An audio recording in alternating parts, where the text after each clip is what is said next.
আসসালামু আলাইকুম রহমতুল্লাহি ওয়া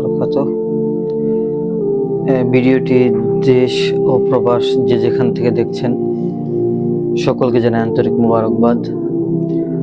আসলে একটি ভিন্ন প্রসঙ্গে আজকে কথা বলবো ভাবছি আপনাদের সাথে। একটা বিষয় আমি খুব লক্ষ্য করছি।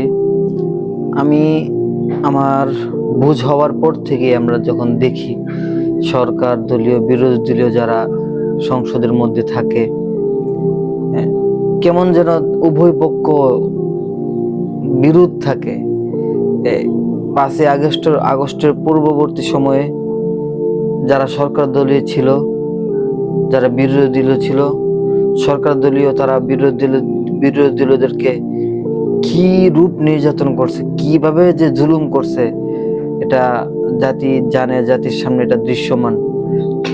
শুধু বিরোধী দলীয় নয়, বরং হক্কানি উলামায়ে কেরাম যারা আছে তাদের সাথেও তো এরকম নির্যাতন জুলুম অত্যাচার করা হয়েছে। কেন জানি এই সিস্টেমটাই মানে এদেশের মধ্যে চালু হয়ে গেছে। বিরোধী দল যেই হোক, বিরোধী দল মানেই কেন যেন মানে কেমন যেন শত্রুতা, তাদের কথা তাদের কোনো কিছুই যেন মানে বিশ্বাসযোগ্য না, তাদের কথাকে কোনো প্রাধান্য দেওয়া হয় না। অথচ একটা প্রতিষ্ঠান যখন চালায়, একটা প্রতিষ্ঠানের মধ্যে প্রিন্সিপাল থাকে, ভাইস প্রিন্সিপাল থাকে।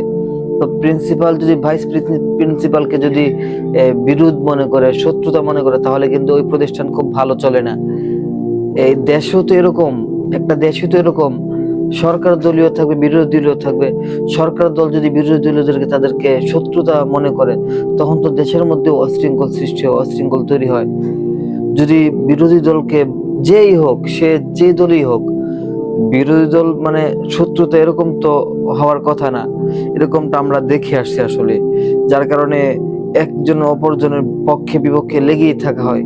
এটা আসলে খুব দুঃখজনক।